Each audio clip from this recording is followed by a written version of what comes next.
Olá, povo de Deus, estamos aqui para falar da nossa patrocinadora, Pedras JM Decorativas. Você que precisa de pedras para decorar sua casa, tanto no ambiente interior e exterior também, é só procurar Pedras Decorativas JM. Procura lá, Fernanda e a Tânia, você vai ser bem atendido. Tem em estoque, hein? Entrega imediata. É só fazer lá o pedido que no outro dia vai estar na sua casa para a glória de Deus. Pedras Decorativas JM. Deus abençoe. Meus irmãos, a paz do Senhor. Espero que esteja tudo muito bem com você. Seja muito bem-vindo ao nosso canal. Este é o quadro podcast Mentes Fortes, um lugar onde nós recebemos pessoas que trazem testemunhos, histórias que edificam as nossas vidas. Antes da gente apresentar a nossa convidada e iniciar a entrevista de hoje, vou te pedir que você se inscreva no nosso canal e se ao final desse vídeo tudo aquilo que você viu e ouviu edificar a sua vida, compartilhe este vídeo, clique no joinha e ajude a fazer a palavra de Deus alcançar mais vidas para que o nome do Senhor seja glorificado. Iniciando o nosso quadro de hoje, recebo uma pessoa muito especial, essa pessoa que já teve o seu marido aqui contando um testemunho e agora chegou a vez dela. Então, Marcos, se prepara porque hoje tudo que ela quer falar de você, ela vai falar porque a oportunidade está com ela. Amém? Apresento para vocês a nossa irmã Cláudia. Cláudia, seja muito bem-vindo ao nosso podcast Mentes Fortes. É um grande prazer te receber aqui. Espero que nós possamos ter um bate-papo bastante agradável e que você possa abrir o seu coração e contar as lindas histórias e testemunhos daquilo que Deus tem feito na sua vida. Seja muito bem-vinda. Amém, a paz do Senhor a todos. Espero, assim, atender as expectativas, né? Deixa meu marido, que hoje é o dia da revanche, e vamos lá, né? Tá vendo, né, Marcos? Hoje é o dia da revanche. Hoje é a minha vez. Você veio aqui, falou que sua mãe orou bastante por você, a esposa mais ou menos, né? Não muito, já pegou você meio aprumado. Agora ela vai confirmar se tudo isso é uma grande verdade. Cláudia, conte para nós quem que é a Cláudia. Nós conhecemos a tua vida ministerialmente, né, pelo tempo de igreja, de convívio, de ministério que nós temos, mas aqueles que nos assistem, que nos ouvem, quer saber quem que é a Cláudia. A Cláudia nasceu num berço evangélico, a Cláudia sempre foi cristã, a Cláudia teve o período de rebeldia. Vamos um pouquinho de cada vez para deixar esse povo que nos assiste bastante curioso. Então, a Cláudia, na verdade, é uma pessoa bem simples, bem... Eu gosto muito de ficar mais na minha, muito tímida, mas é bem humilde. Eu gosto de fazer amigos, eu gosto de ajudar as pessoas. Eu não sou de berço evangélico, mas eu conheci o evangelho muito cedo. Eu tinha uma tia que ela era da Assembleia, a tia do Coquinho, sabe? A irmã do Coquinho, ela era aquela. Então, quando ela chegava em casa, todo mundo, querendo ou não, tinha que se converter. Ela levava todo mundo para a igreja, todo mundo na escola dominical, e eu cresci nesse ambiente. Ela sempre proporcionou. Minha mãe não era crente, através dela, minha mãe começou a conhecer o evangélico, se converteu também. Mas a minha infância toda foi dentro da Assembleia de Deus, mas quando a gente chega na juventude, eu acabei querendo ir conhecer o mundo. Eu fui para a igreja, eu me batizei na igreja, até então eu perdi a minha tia já não estava mais com a gente, mas eu segui o evangelho devido às circunstâncias da vida. Meu pai, que era alcoólatra, a gente pode se dizer assim, tinha uma certa dificuldade, meu pai acabou se convertendo, minha mãe, que era da Assembleia Batizada, veio para a igreja onde meu pai estava, e através da vida do meu pai e da minha mãe, eu acabei indo também, e me converti, fui batizada, só que mais para frente eu acabei querendo ir conhecer um pouco do mundo, porque assim, eu sempre fui muito recatada, muito tranquila, então eu achava que eu tinha perdido as oportunidades, e eu quis conhecer as oportunidades. Fui fazer faculdade e eu acabei deslumbrando na faculdade, eu acabei indo conhecer o mundo, conhecer o que eu acreditava que eu estava perdendo, que, na verdade, a gente não está perdendo, né? Isso é uma grande ilusão. A gente acha que o mundo tem algo maravilhoso a nos oferecer, que está debaixo da autoridade dos nossos pais, está dentro de uma igreja, é perder. Mas, na verdade, hoje, com a minha vivência, com a minha idade, com a minha experiência, eu posso dizer que, na verdade, assim, o que eu perdi na minha vida foi o tempo que eu saí da igreja, o tempo de rebeldia. Paguei um preço bastante caro, bastante alto, mas, através desse preço, eu também tive a oportunidade de me achegar e, dessa vez, chegar. E hoje, sim, eu posso me dizer, eu sou cristã, eu sou filha de Deus, eu reconheço Deus como meu único Salvador. Que, antigamente, apesar de ir para a igreja, apesar de ser batizada, eu não tinha esse reconhecimento. Hoje, eu tenho esse reconhecimento e tenho o desejo de trabalhar, de fazer a obra. Eu tenho a ansiedade de ser usada por Deus, que, naquela época, eu não tinha, na verdade, eu não sabia nem muito bem o que era isso. Eu achava legal, eu convivia com pessoas assim, mas, para mim mesmo, na verdade, eu era só uma espectadora da igreja. Eu não era ativa na igreja, eu não trabalhava, eu nunca quis me envolver, na verdade. Hoje eu já me envolvo, é bem diferente. Me conta uma coisa, alguma frustração dentro da igreja, alguma situação pontual te impulsionou a desistir do evangelho durante este período, ou foi pura e simplesmente um período da sua vida que te mostrou que talvez não era o tempo de você ficar na igreja? Porque o que nós ouvimos bastante é isso, não é o tempo, eu vou ficar mais um pouco afastado, não é hora de voltar, porque o que eu estou vivendo é muito legal. Mas, na grande maioria, o que a gente ouve das pessoas, né, é que elas sofreram alguma frustração dentro da igreja que ocasionou a saída delas. No seu caso, foi algo semelhante ou foi simplesmente da sua vontade mesmo se desligar da igreja e tomar as suas próprias decisões? Na verdade, assim, eu tive uma experiência com um pastor que, na verdade, é esse pastor que era do meu pai e da minha mãe, que me fez desiludir mais ainda. Eu já não estava muito firme na igreja, eu tinha curiosidade pelo mundo e, assim, eu estava um pé na igreja, um pé fora. E, com alguns acontecimentos, eu acabei me revoltando com o pastor, com a igreja e com Deus, porque eu não entendia. A grande verdade é assim, eu tive uma infância um pouco meio que difícil. Meu pai, como eu falei, ele era alcoólatra, mas meu pai era o provedor do lar. Então, muito cedo, meu pai começou a ficar doente. E aí, assim, ele trabalhava por conta, ele ficava doente, o dinheiro não entrava. Então, a gente começou a passar dificuldade. Nisso, a gente saiu para trabalhar, eu, as minhas irmãs muito novas, a gente começou já a trabalhar desde muito cedo. E chegou um certo momento da minha vida que eu comecei a ganhar um pouquinho mais de dinheiro. E o dinheiro, infelizmente, acabou meio que subindo a minha cabeça. Por quê?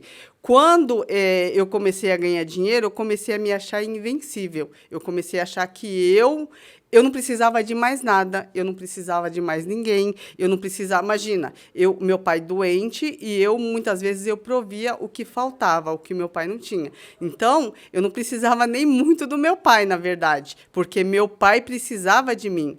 Só que eu não entendia que até aquela provisão, até aquele emprego, era algo que Deus me deu para suprir uma necessidade que eu teria.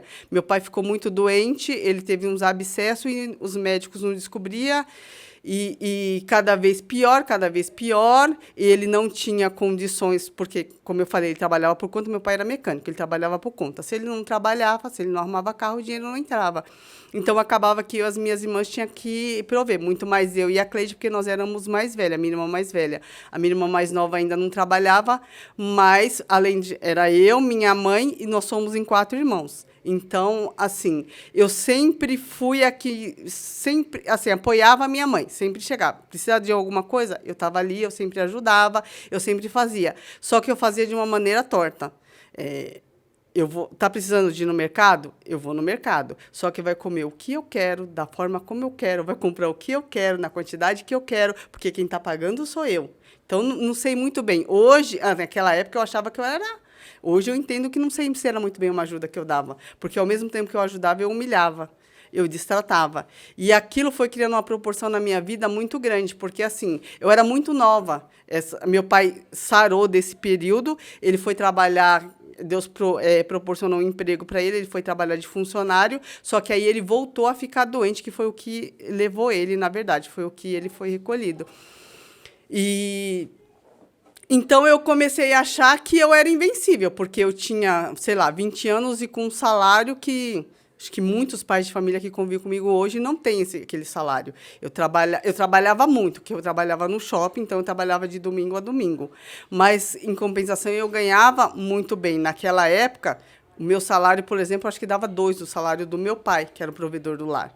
E aquilo começou a mexer comigo assim, eu comecei a me envolver com pessoas e eu comecei a achar que eu era melhor do que a demais humanidade, porque eu tinha condições, eu ajudava, o que faltava na minha casa, eu ajudava, se um parente precisava, a minha mãe falava comigo, eu podia mandar, eu ajudava. Então, aquilo começou a mexer meio que com a minha cabeça. E eu comecei a ficar, vamos se dizer, arrogante, porque isso gerava... Cria uma autossuficiência. Isso, assim, tadinho do meu pai, eu não preciso dele, ele que precisa de mim. A minha mãe, sem mim, ela não vai viver. Eu pensava isso erroneamente. Tanto que, assim, eu sempre fui muito apegada à minha mãe. Então, a única pessoa que me fazia curvar na vida era a minha mãe. A única pessoa que, às vezes, me colocava para pensar, quando estava passando muito, muito dos limites, era a minha mãe. Mas, por um outro lado, às vezes, também tinha dependência da minha mãe de mim. Então, era meio que complicado. E aí, Deus recolheu meu pai, a gente ficou eu, minha mãe, meus 4 irmãos. Nisso, a minha irmã mais velha casou. E aí que acabou mesmo que ficou para mim e para minha mãe a casa. Nesse meio período que Deus recolheu meu pai, a gente continuou na igreja, mas assim, eu não muito firme, minha mãe sempre muito firme, minha mãe sempre no propósito, sempre querendo, tanto que a maior decepção da minha mãe era que eu tinha me afastado da igreja. E aí, quando minha mãe faleceu, tudo colaborou. Eu, nesse mundo, a minha mãe não estava doente, não tinha nada. A minha irmã ficou doente, na verdade. A minha irmã mais nova começou. Um dia, do nada, ela foi viajar. Quando ela chegou, ela já voltou ruim. Voltou com o estômago ruim e a gente levava nos médicos e ninguém sabia o que ela tinha. Eu sozinha em casa com a minha mãe, eu que tinha que socorrer. Então, de manhã, durante o dia eu ia trabalhar, eu já tinha mudado de emprego, já estava ganhando menos, já estava entendendo que eu também não era tão impotente assim, tão super potente, na verdade, né? Só que a minha casa acabou ficando a responsabilidade muito nas minhas costas, porque minha irmã, que era mais velha, estava casado, o meu irmão estava preparando o casamento dele e eu sozinha. Então, muitas vezes, no início da doença da minha irmã, eu tinha que sair de madrugada, a minha irmã passando mal, que minha irmã não respirava, ninguém sabia o que ela tinha, eu saía de madrugada e levava ela para o hospital. Às vezes, eu estava dentro da sala de emergência com ela, vinha uma enfermeira e falava assim, moça, é você que está com aquela senhora lá fora? Eu falava, ela falava, então você sai porque ela também está passando mal. Você tem que socorrer ela. Que era a mãe? Era a minha mãe. Nossa. Aí eu tinha que sair correndo, largar a minha irmã lá sozinha na sala do médico, ela ia atendendo, aí eu saía correndo, aí ia fazer a ficha da minha irmã para minha mãe também ser consultada, e aí eu ficava dividida. Às vezes, no outro dia, eu nem ligava para meus irmãos. No outro dia, minha irmã chegava, às vezes me ajudava, mas acabava que ficando, porque como eu estava dentro de casa, acabava que ficando uma carga um pouco maior para mim. Nisso, a minha irmã foi cada vez ficando pior, a gente rodando de hospital em hospital, de médico em médico, e ninguém descobriu o que a minha irmã tinha. Como ela reclamava muito de enjoo, de falta de ar, eles começaram a fazer muito exame gástrico nela para achar, ou na parte respiratória. Mas os médicos não tinham curiosidade de pesquisar o coração, porque ela não tinha nenhum sintoma de problema cardíaco, na verdade. E aí, depois de muito tempo, a gente, dessa correria, nessa situação dela, minha mãe meio que se entregou na doença dela e vivia em prol dela. Minha mãe não dormia, não comia, minha mãe perdeu muito peso e, às vezes, eu ficava muito preocupada. Falava, mãe, você precisa se cuidar. E, às vezes, como eu era muito ligada à minha mãe, às vezes, mesmo com a minha irmã nessa situação, eu ficava revoltada, porque eu falava, ela sempre foi muito rebelde, essa minha irmã que ficou doente, ela é muito rebelde. Eu falava, ela foi no mundo, ela buscou a doença, ela fez porque ela quis e agora ela vai levar a minha mãe. E aquilo me causava uma revolta. E a gente procurava as doenças, não tinha. Alguns médicos falavam que era do estômago, outros médicos falavam que era depressão. Aí a gente dava calmante, ela tinha efeito contrário. Ela começava... Quem entrava na minha casa achava que minha irmã estava drogada. Ela via bicho, ela falava sozinha, ela gritava, ela chorava. Então, a gente não tinha muito para saber lidar com isso. Se não desse o calmante, ela não dormia. Se desse o calmante, ela também não dormia. E aí ela começava a ver as coisas. E ela era muito... Ela ficou muito grudada na minha mãe. E eu, por sua vez, vendo isso, eu ficava muito revoltada com a situação, porque eu falava, minha mãe está se acabando. E aí, nesse meio inteirinho, meu irmão preparando o casamento, 15 dias do casamento do meu irmão, minha mãe faleceu. Jesus.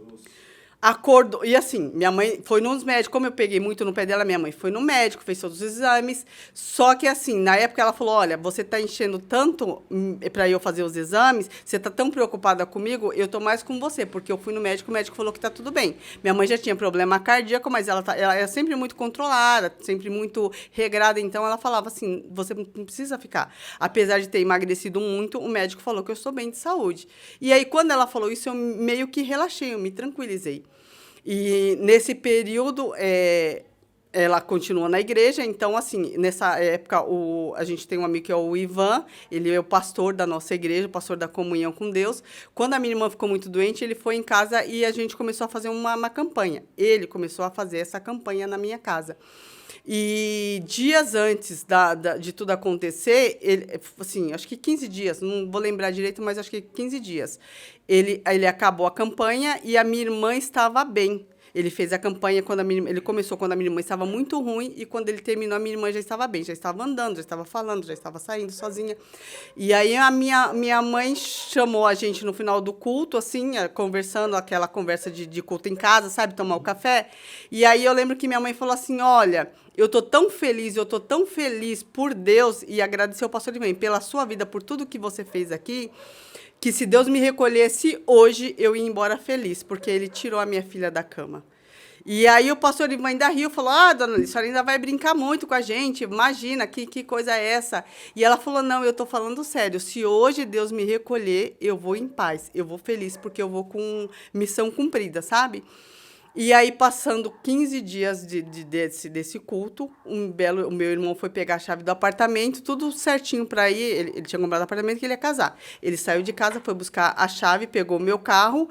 E eu na minha vida de rebeldia, eu tinha ido para a faculdade. Da faculdade, eu saí e eu cheguei em casa na madrugada. Então, eu vi minha mãe na sexta-feira.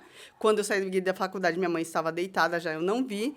No sábado, meu irmão me acordou para pedir a chave do carro emprestado, porque ele ia buscar a chave do apartamento para me levar, para a gente conhecer o apartamento dele. E depois disso, a minha irmã ia levar a minha mãe para comprar a roupa do casamento. Aí ele pegou a chave, eu voltei a dormir, também não muito preocupada. Minha mãe foi com ele até o portão, colocou o lixo, se despediu dele, voltou, colocou o leite para ferver, para preparar o café da manhã para a gente que estava em casa, no caso eu, minha irmã e o meu sobrinho. E virou e caiu. E ela já caiu morta. Eu não ouvi ela gritar, eu não ouvi ela gemer, não ouvi nada. Quando foi mais tarde, assim, acho que por volta de umas 10, o meu sobrinho levantou para ir... Acho que o telefone tocou, eu não lembro muito bem a história, acho que o telefone tocou. Eu sei que o meu sobrinho levantou e do meu quarto eu ouvi o grito do meu sobrinho chamando a minha irmã. Falou, mãe, vem que a avó tá caída. No que ele falou isso, eu já não vi mais nada. Eu já saí pulando, minha irmã levantou, que estava bem, só que ela estava bem, mas não estava 100%. Quando chegou perto da minha irmã, da minha mãe, ela tropeçou e caiu. Eu pulei ela, fui... E assim, quando eu cheguei na minha mãe, a minha mãe já estava gelada, sabe? Eu peguei ela no colo e tal, e a gente começou a gritar, minha irmã saiu gritando, o meu primo que trabalha com o hospital, meu primo percebeu que minha mãe já tinha falecido, só que meu primo pensou assim, se eu deixar ela, for chamar o resgate para vir, ela vai ficar o dia inteiro aqui, e as meninas aqui, e vai criar um trauma muito grande na vida delas, então eu não vou fazer isso. Meu primo, como é da área da saúde, ele pegou ela, colocou no carro, levou no primeiro hospital que tinha mais próximo de casa, e descarregou ela e falou, ela tá passando mal. E aí chegou no hospital, só que ela já chegou na verdade, morta no hospital. Os médicos tentaram reanimar. Nisso, a gente foi para o hospital e toda aquela situação, eu imaginava que tinha acontecido, mas eu não queria acreditar. Ele deixou ela no hospital e veio me buscar com a minha irmã. E aí, quando chegou lá, os médicos falaram, olha, infelizmente, a gente tentou reanimar, mas ela já chegou aqui em estado de óbito, não tem muito o que fazer. E foi aí, na morte da minha mãe, que eu acabei. Eu entendia que Deus não podia ter levado a minha mãe, a única pessoa que eu tinha por mim. Porque na minha cabeça, assim, a minha irmã era casada, tinha meu cunhado. O meu irmão ia casar, tinha minha cunhada. Minha irmã era doente, mas ela tinha o meu sobrinho. Eu não tinha ninguém, eu só tinha minha mãe. Eu nem namorar, na época, eu não namorava. Então, apesar de sair, de bagunçar tudo, mas eu não tinha ninguém, eu só tinha minha mãe. E Deus tirou a única pessoa. Minha mãe era minha amiga, meu tudo, meu chão, o ar que eu respirava. A verdade é essa. E aí, quando aconteceu tudo, não tinha mais, a gente foi para o velório. E quando chegou no velório, eu fiquei imprestável. Eu não liguei para ninguém, eu não avisei ninguém, eu não falei ninguém. E quando chegou o enterro da minha mãe, esse pastor, que era o meu pastor, que foi que me batizou, era o pastor da minha mãe, quando foi para fazer a celebração tudo, eu fiquei segurando. Eu falei, vocês não vão fazer enquanto o pastor não chegar. Fazer o culto fúnebre. Isso, não, eu não. E aí a minha irmã queria, não vamos, tinha um primo meu que é pastor, tinha o pastor Ivan, que já era pastor na época. E eu falei, não, ninguém vai fazer. Ele é o pastor dela, ele vai chegar, porque eu também tinha um respeito. Só que quando ele chegou, ele se recusou a fazer. E aquilo, para mim, foi a pior coisa do mundo. Eu já estava muito ferida, muito magoada. Quando ele chegou no velório, que ele falou, eu não vou fazer, e ele se demonstrou tipo assim, eu estou ofendido porque a Cláudia não me ligou. Porque eu não fui o primeiro a ser avisado do óbito. Só que quando uma pessoa morre, você não tem condições nenhuma. Somente Não, eu não você tinha. entra em um estado anestésico, você não lembra de tudo, é muito difícil. Exatamente. Minhas irmãs saíram avisando, na verdade, quem avisou, assim, a Cleide foi correr para o enterro. A Cleide pegou o meu primo e foi procurar fazer reconhecimento de corpo, fazer boletim de ocorrência, comprar as coisas, encomendar tudo que precisava para o velório. A Cleide foi fazer essa parte. A Kátia não tinha muita condição, ela estava melhor, mas ela não estava 100%. Então, a Kátia ligou para algumas pessoas e quem fez essa parte, na verdade, foi os nossos familiares, nossos primos, nossos amigos. A mãe do pastor Ivan avisou algumas coisas e acabou, não que ele não foi avisado. Ele foi avisado, mas ele não foi o primeiro a ser avisado. E ele meio que se demonstrou ofendido com isso. E na hora que chegou lá, ele falou, não, eu não vou fazer. E aí, quando ele falou aquilo, e assim, bem assim, de frente comigo, eu falei, como assim, não vai? Ele falou, não, eu não vou, eu só vim aqui só me despedir dela, e eu, tipo assim, eu vim dar uma passada, sabe? E aquilo, para mim, foi o fim da picada. Eu achei, gente, como assim ele não vai fazer? Aí o pastor Ivan falou, não, a dona Alice não vai ficar sem culto fúnebre. Na época, assim, tanto que eu acho que a minha mãe, eu nunca perguntei isso a ele, mas eu tenho quase que certeza, como eu conheço a história dele, que a minha mãe foi o primeiro culto fúnebre que o pastor Ivan realizou. Eu tenho quase que certeza disso. E juntou ele, fez o culto, a irmã dele, a missionária Daniela, falou, não, eu vou fazer uns louvores, e aí eles fizeram esse culto, junto com o meu primo que estava lá, que aí o pastor Ivan ainda falou, se você quiser a honra, como você é da família, e aí o meu primo falou, não, pode ficar, porque ela também era muito apegada a você. O pastor Ivan era como se fosse um filho para minha mãe. A gente foi criado tudo junto. Vocês tiveram uma criação muito próxima ali, né? Isso, muito próxima. A missionária Maria ia viajar, o Ivan ficava, e o Marcelo, que eram os dois irmãos, ficavam lá, e minha mãe às vezes dava comida, ficava vendo como que ele estava, sabe? Meio que cuidando. Ele ia muito na minha casa, a gente ia muito na casa dele, então a gente era muito próximo. E aí o pastor Ivan teve essa atitude, falou, não, ela não vai. E aí o pastor Ivan celebrou o culto lá, e como o meu pastor não fez, para mim, tanto que eu falei, eu nunca mais piso numa igreja. Que Deus é esse? Como que um pastor, ele precisava, no momento que eu mais precisava, e ele realmente, ele não celebrou o culto, eu não estava, assim, firme na igreja, mas eu continuava indo na igreja, eu era bastante atuante na igreja, no sentido assim, precisa de alguma ajuda? Eu conseguia ajudar. E ele nunca me ligou, por exemplo, a saber, olha, você precisa de alguma coisa? Ele sabia que eu tinha ficado com uma irmã doente, ele sabia que eu estava num período muito difícil, que eu estava meio que, né, fora. Ele nunca me ligou. E aquilo, para mim, juntou com a minha revolta, que Deus levou a minha mãe, que Deus é esse que tira de você a única pessoa que você tem, com um pastor, que pastor é esse que se recusa. E a minha mãe era muito assim com ele, sabe? Pastor era tudo. Tudo que ela ia fazer, ela consultava Era ele. mais pela consideração que você vinha da sua mãe, pela figura pastoral dele, né? Que te fez sentir uma dor tão profunda, a recusa dele nesse sentido. Exatamente, eu não esperava, porque assim, minha mãe, como eu falei, ela era da Assembleia, e ela era assembleiana e fazia questão de ser. Como meu pai se converteu e foi para a igreja dele, meu pai, na verdade, se converteu na Universal e mudou para a igreja dele. E a igreja dele, por conta da minha mãe dar uma força para o meu pai, minha mãe acabou saindo da Assembleia e foi para a igreja dele. Com a minha mãe indo, eu também fui. E aí, mesmo depois que meu pai faleceu, minha mãe continua ali. E aí, minha mãe virou membro. Minha mãe fazia parte do grupo de oração. Minha mãe era irmã das irmãs. Minha mãe estava sempre aí. Tudo que precisava, minha mãe ajudava tudo. E, então, para mim, ele não podia jamais ter feito isso. Eu não entrava na minha cabeça. Como que ele fez isso com a minha mãe? Por você, talvez você até compreenderia, mas por ela não. Isso, por ela não. Exatamente, por ela não. Por ela ele não tinha esse direito. E aí, isso para mim foi muito, muito complicado. Porque, assim, eu já estava com a revolta com Deus, porque Deus levou a minha mãe. Já tinha a morte, a dor, aí eu momento tive de para revolta. ajudar. Então, assim, Deus para mim, ou ele não existe, na minha cabeça naquela época começou a passar assim, ou ele não existe, ou ele é um cara muito mau e não vai com a minha cara, tem algum problema comigo, alguma deficiência minha que ele não aprova. E ele decidiu me crucificar. Porque para mim aquilo era uma crucificação. Era um absurdo que ele estava te fazendo. punindo por algo, né? Isso, era uma punição.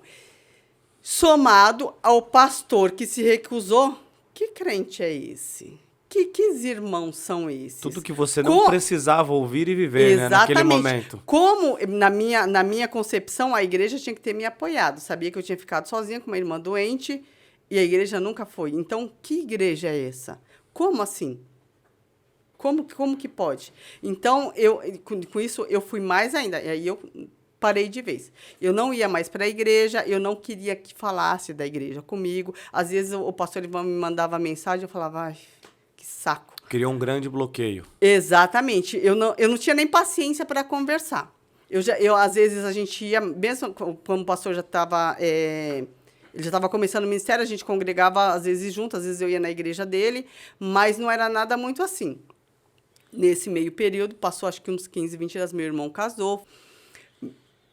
Meu irmão foi viajar, eu fui para casa. Quando eu cheguei em casa, minha irmã começou a passar mal de novo. Ela passou bem todo esse período, que na verdade a gente acredita que Deus deu força para ela passar por aquele momento.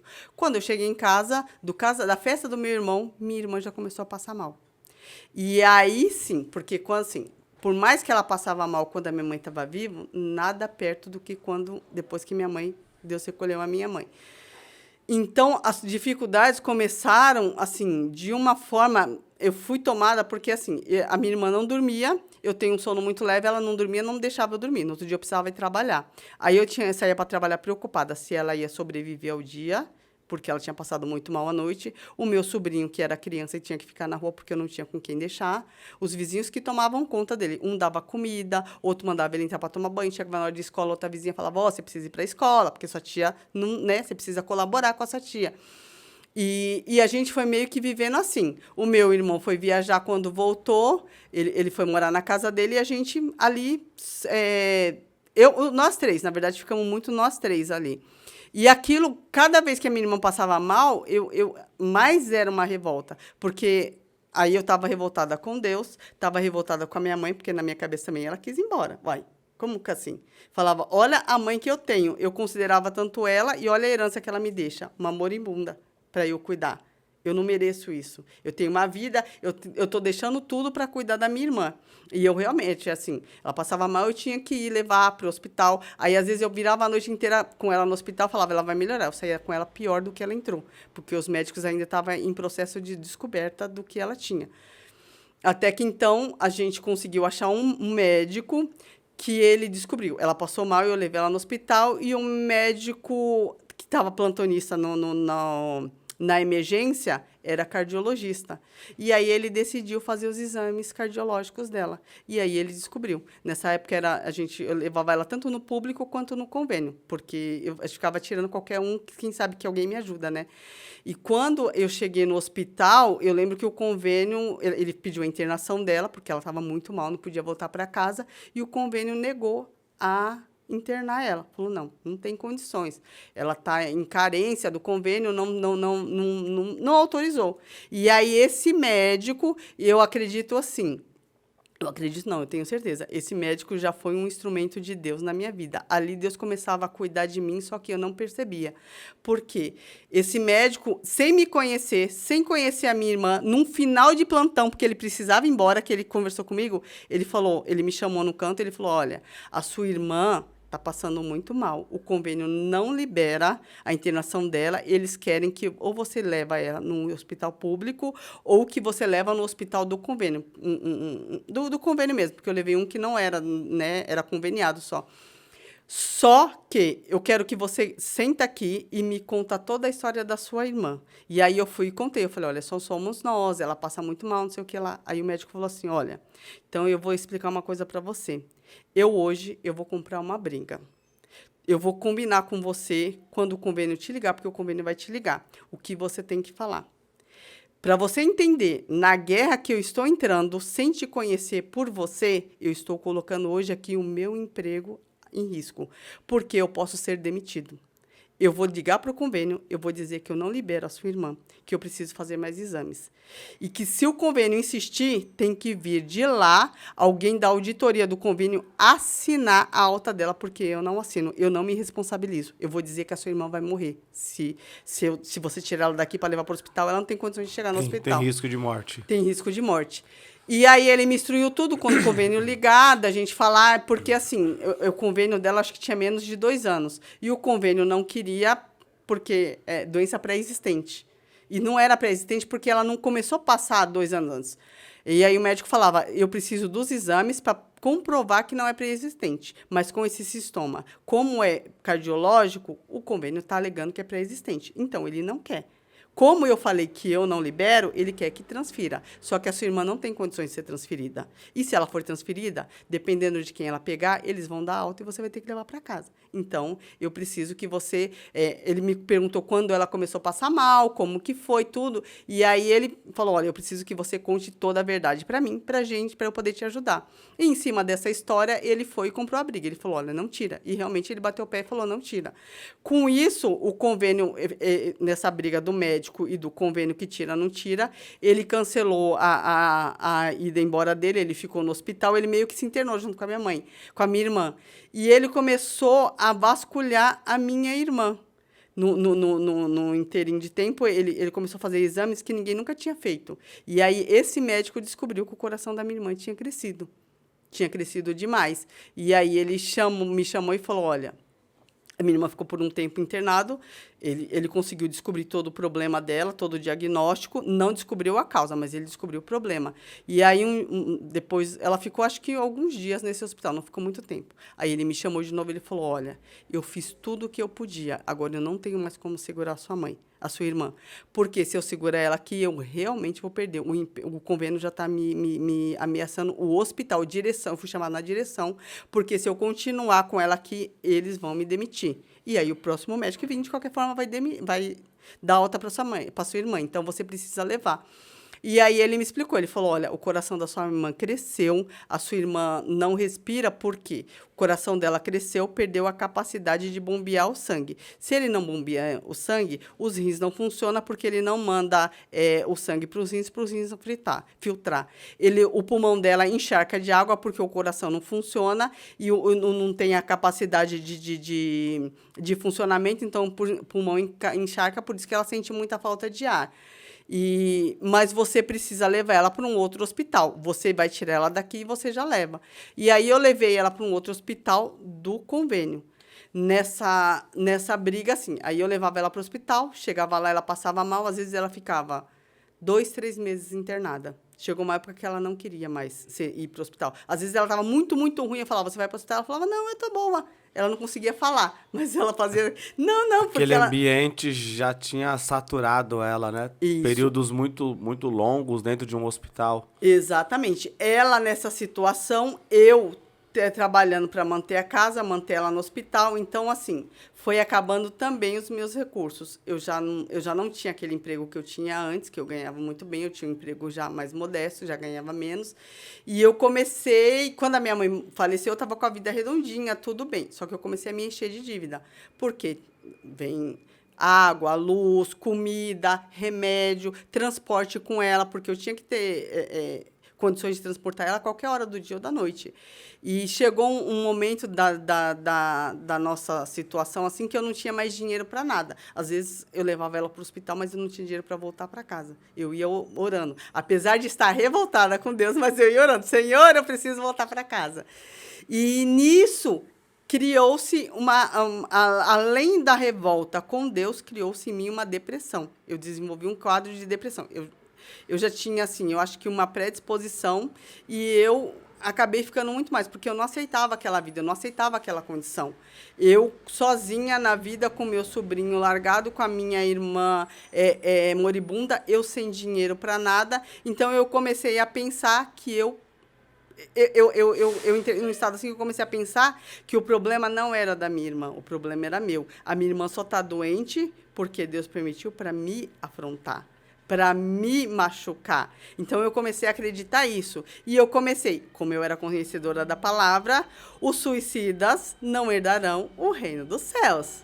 Então, eu não posso me suicidar de jeito nenhum, mas eu posso morrer. De repente, pode acontecer um acidente e eu posso morrer. Então, o que eu comecei a pensar?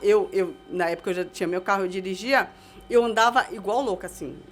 Então, pra gente entender aqueles que estão nos assistindo, a Cláudia estava passando o pior período da vida dela. Tudo O aconteceu. óbito da mãe, o emprego já não trazia uma renda como antes, que era o que te trazia uma grande autossuficiência. Daqui a pouco você se encontra com a sua irmã dentro de um hospital, passando por uma série de exames e uma descoberta de uma doença assustadora. O teu quadro de saúde começa a partir para um lado depressivo e a única coisa que você passa a enxergar como solução era a morte. Isso, eu queria morrer, porque assim, eu não conseguia me livrar. Eu levava a minha irmã, o médico não sabia explicar. Quantas vezes eu saí com ela ruim de casa e eu voltei com ela muito pior. E os médicos falavam, não tem o que fazer.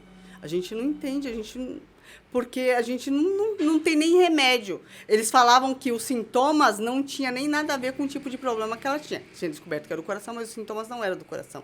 Então, não adiantava eles darem remédio para o coração, primeiro porque o coração da gente é assim, é um músculo e uma vez que ele cresce, ele não regenera mais. Ele não volta mais. Então, o da minha irmã perdeu.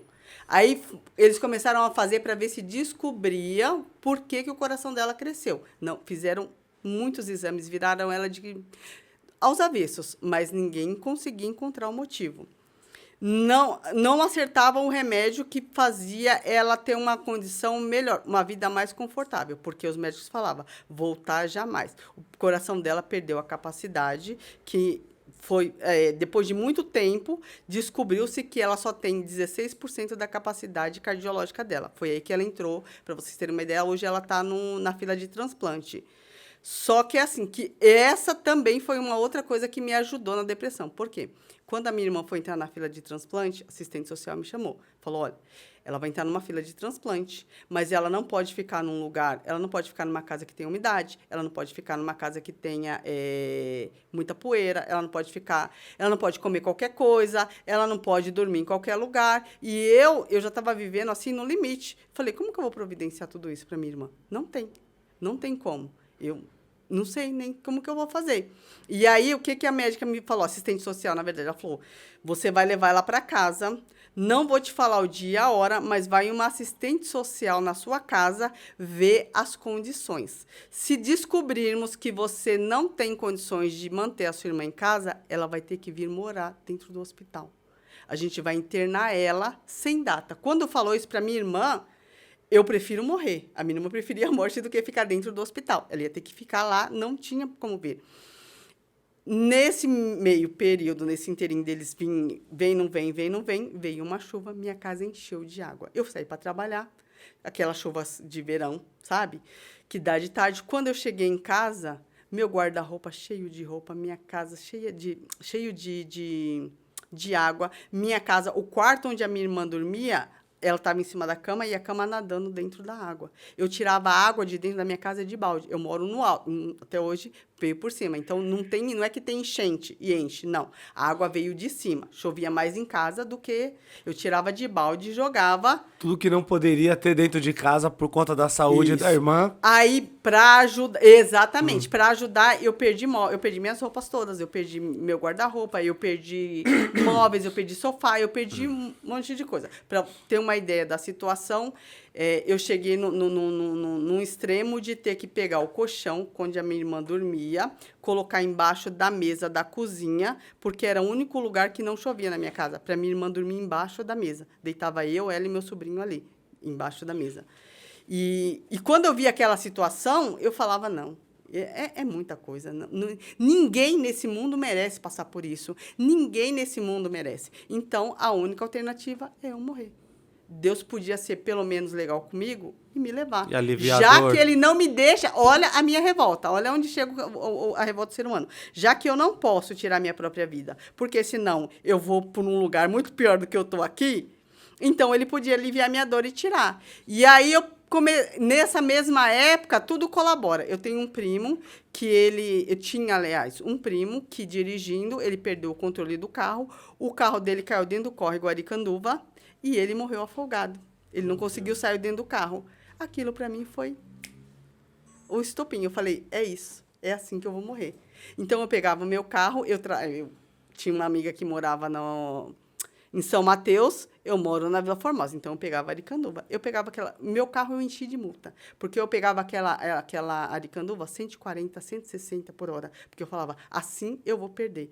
Se eu tivesse andando na rua e tinha um caminhão, eu colava no caminhão, porque eu falava assim, ai, meu Deus, tomara que esse caminhão tombe e caia em cima do meu carro, porque assim eu vou morrer. Você puxando o carro pro lado da morte e Deus puxando o volante pro lado da vida e falando, eu preciso casar o Marcos. Eu preciso casar o Marcos. Eu ainda vou te usar para ajudar o Marcos na vida dele. Essa é uma outra história, é um outro testemunho muito grande também. Eu falo que quando eu conheci o Marcos, eu não entendi a vida dele. Por isso que eu fiquei com ele. Se eu tivesse entendido, acho que eu tinha corrido. Tinha pulado fora porque quando dava tempo, eu tinha problema demais. Eu não podia me dar esse luxo de ter mais um problema. Tanto que as minhas orações em prol do meu casamento foi essa. Eu nunca pedi para Deus me dar. Eu nunca pedi. Eu sempre falava, Senhor, tu sabes que eu preciso de alguma coisa. Até então eu já estava convertida de novo. Eu sabe que eu preciso de um companheiro, de um ajudador. Mas eu não posso me dar o luxo de me dar qualquer um. Eu não tenho mãe, eu não tenho pai. Se der errado, eu não tenho nem onde eu chorar. Então, eu preciso. Se for, que na época era o Marcos, se for o Marcos, eu quero ele lavado e remido. Eu quero ele consertado. Eu quero ele um novo homem. E assim Deus acabou fazendo. Então, ele é um testemunho também na minha vida. Agora, a gente conhecendo a Cláudia mais atual, né? Com uma vida financeira e profissional bem encaminhada, com uma vida matrimonial também muito bem. Me conta para mim, para aqueles que nos assistem, quando foi o grande gatilho, a virada, para que você conseguisse superar todo esse período de crise, de dor, de dificuldades, de luto, de desejo de morte e começou a encontrar a esperança e retomar o desejo de voltar a ter uma vida? Porque imaginamos que é um peso muito difícil, mas alguma coisa precisa mexer conosco por vez para que a gente possa enxergar que Deus ainda tem um propósito. Eu vejo que quando você fala da sua mãe, os seus olhos brilham, certamente ela deve ter sido uma mulher que orou muito pela sua vida, deve ter passado muitas noites de joelho para que hoje você estivesse vivendo isso, né? Ou até mesmo esse próprio médico que sentou do seu lado, talvez, como Jesus muitas vezes sentou para te ouvir, né? Conta para mim o que está acontecendo. Qual que foi o gatilho? Qual que foi a virada para que você encontrasse um suporte, uma força para você começar a sair dessa situação? Então, o gatilho, assim como a doença da minha irmã foi causadora de uma grande revolta, da minha depressão, do meu desejo de morte, ela também foi o que me levou para a igreja. Foi através da vida da minha irmã que eu voltei a crer em Deus. Eu voltei a acreditar. Por quê? A minha irmã, por tudo que ela passava, ela dependia de mim de tudo. Na verdade, assim, eu tinha que pegar onde ela queria, eu tinha que levar. Eu pegava num braço, o meu sobrinho pegava no outro, e a gente arrastava ela até o carro, levava até onde ela queria. E, às vezes, ela queria ir na igreja. Então, lá ia eu levar, reclamando da vida. Às vezes, eu queria levar, ficar no carro e deixar ela entrar, porque eu falava, não tem nada para fazer aqui. Nisso, eu conheci uma irmã que... eu nunca agradeci ela pessoalmente. Eu acho que ela nem tem noção do quanto ela foi importante na minha vida. Na sede tem uma missionária, a Ilminha. Eu conheci ela nessa fase e ela soube de tudo que eu estava passando. Acho que através do pastor Ivan, da missionária, ela acabou que soube de tudo. Então, ela ficava sempre no meu pé. Nas minhas maiores dificuldades, nas minhas maiores revoltas, ela sempre ia. Naquela época, era o Orkut. Então, às vezes, eu estava trabalhando, subi o balãozinho dela lá, aí eu falava, ai, meu Deus, lá vem a missionária. Que na época não era nem missionária. Eu falava a irmã, ai, meu Deus, lá vem a irmã que a igreja só frequenta. Deus só frequenta a igreja dela, Deus só vai. Porque nessa época eu já conheci o Marcos, e quando eu conheci o Marcos, a gente começou a ir numa igreja lá perto da casa dele. Uma igreja grande, porque na nossa cabeça, assim, a gente vai numa igreja grande, ninguém conhece ninguém, não tem aquele envolvimento, a gente entra e tal. E aí, quando ela me chamava, eu falava, eu já estava indo na igreja. Ela falava, não, mas você precisa vir na minha. É na minha. Você tem que vir na minha. E quando ela me chamava, às vezes eu falava, às vezes eu falava, não vou nem responder, vou fingir que eu não vi. E ela sim, praticamente dia sim, o outro também, ela me chamava. Falava, Cláudia, como tá a Kátia? Aí eu respondia, então, vem para a igreja. Você quer que eu vou te buscar? Não, não quero. Eu vou pedir para o Marcos. Não, não quero. Olha, vem para a igreja. Eu tenho certeza que você vai vir para a igreja e Deus vai fazer uma obra na sua vida. E, na época, quando ela falava isso, eu ficava nervosa. Porque, assim, eu falava, não, mas eu já tô indo na igreja. Ela falava, não, mas você tem que vir na minha. Era a resposta mais comum que nós tínhamos, eu já tô indo. Ela falava, eu já tô indo na minha. Eu falava, e às vezes eu até mentia, porque eu também não tava tão firme assim na igreja. Ela falava, você tem que vir na minha. E eu falava, meu Deus, ô mulher chata, será que ela não percebe que eu não tô afim, que eu não quero ir nessa igreja? Que não, se Deus quiser fazer, ele vai fazer comigo aqui ou lá. Deus só frequenta a igreja dela. A minha cabeça era essa. E aí, de tanto ela insistir... a minha irmã foi ficando cada vez mais pior, e numa dessas situações da minha irmã muito piorada, além de eu depressiva, a minha irmã também era por conta da doença. Eu andava pela casa e eu encontrava bilhetes da minha irmã, pedindo para Deus levar ela, que não aguentava mais me dar trabalho, que não aguentava ver os irmãos dela chorando por causa dela, que ela não aguentava mais essa vida. Então, sempre bilhetes de morte, assim, de pedir a morte também, a minha irmã pedia para Deus. E aí, quando eu cheguei já no fundo do poço, não tinha dinheiro, não tinha esperança para nada, não, achava que assim, minha vida estava acabada. Um dia, acho que foi no Facebook, o pastor Ivan postou um banner sobre uma campanha de cura e libertação. A Alminha me chamou de tarde e falou, vai começar uma campanha aqui na igreja, vem, faz um teste. Ela falou, faz um propósito, de repente, você não vai perder nada, te prometo. Você vem, se você não gostar, você não vem mais. Faz isso. Ela tinha fé e a certeza de que Deus ia fazer alguma coisa. Ela falava, vem só por vir. Eu prometo, se você não quiser ficar perto de mim, não precisa. Mas vem, se dá uma oportunidade. E aí, juntou ela me convidando, o pastor lançou esse, e aí o pastor também me chamou. Ele falou, Cláudia, vai começar uma campanha muito poderosa de cura e libertação. Por que você não vai na igreja? Por que você não leva a Kátia? Você quer que eu vou buscar vocês? E aí eu olhei para o meu sobrinho e falei, calma aí, e aí, o que você acha? A gente não tem mais nada a perder mesmo. Sua mãe já está praticamente no caixão, porque a medicina já tinha desenganado completamente. Falei, não custa nada, vamos. Só que o Calma falou, tia, vamos, se você quiser ir, eu topo. E a minha irmã estava numa situação tão difícil, que ela só ficava deitada, eu não perguntava para ela, você quer ir ou não, nessa fase da nossa vida. Eu chegava nela e falava, Calma, pega de lá, pega aqui. E eu pegava e levava. A minha irmã, às vezes, não sabia nem para onde ela estava indo. E para a igreja foi assim. Tanto que, assim, no carro, às vezes, ela balbuciava, falava, o que foi? Onde vocês vão? Achando que você ia para escutar. Eu falava, vou te levar para um lugar. Só que, no caminho, eu fiz um propósito com Deus. Eu falei, Senhor, se realmente o Senhor existe, se realmente é aquilo, Eu prometo que se o Senhor mudar a minha história, se o Senhor mudar a minha vida, eu nunca mais saio da igreja. Eu estou fazendo essa... Só que assim, ao mesmo tempo que eu fiz meio que tipo assim, para mim é fácil, ele não vai mudar, eu não vou precisar ir para a igreja, entendeu? E aí meio que com uma resposta pronta, né? Isso, eu meio que barganhei com Deus, mas eu falei, se fizer, bem, se não fizer também não Tá vai mudar tudo muita certo. coisa, tá tudo certo, eu não devo nada para ele não deve nada para mim, porque eu também já não espero muita coisa, então, mas eu vou. E aí eu fiz esse propósito com Deus. Quando eu cheguei na igreja, aquele culto literalmente foi o culto da urgência e emergência na minha vida. Deus parece que parou a igreja inteira só para prestar atenção em mim e na minha irmã. Eu cheguei na igreja, quando eu parei o carro na porta, eu não tinha falado para ninguém, nem para o pastor Ivan, nem para a irmã, nem para ninguém. Quando eu cheguei na porta, a irmã Ilminha já saiu e já viu a minha irmã. Nisso, ela pegou a minha irmã e ela já começou a orar pela minha irmã. E aí, ela já me ajudou a pôr a minha irmã para dentro, sendo no banco, e ela começou a repreender depressão, espírito de morte, espírito, tudo, um monte de coisa assim que estava... rondando a minha irmã de coisas ruins, Aquilo que era espiritual, né? Isso, exatamente isso. E eu lembro que, assim, ela pegou a minha irmã no começo do culto, que eu cheguei bem no comecinho mesmo. Ela pegou a minha irmã no começo e ela foi mais ou menos até a metade do culto. Quando ela soltou a minha irmã, o pastor Ivan desceu do altar, eu não lembro se ele ia pregar, mas eu acho que ele ia. Ele desceu do altar e ele pegou a minha irmã. Ela soltou, ele pegou. E aí ele também foi orando. E ele falou, eu declaro hoje a vitória na sua vida. Hoje você não sai daqui do jeito que você entrou. Hoje foi o dia que Deus marcou para mudar a história de vocês. Então é hoje, não é amanhã, não é depois e não era ontem. É hoje o dia.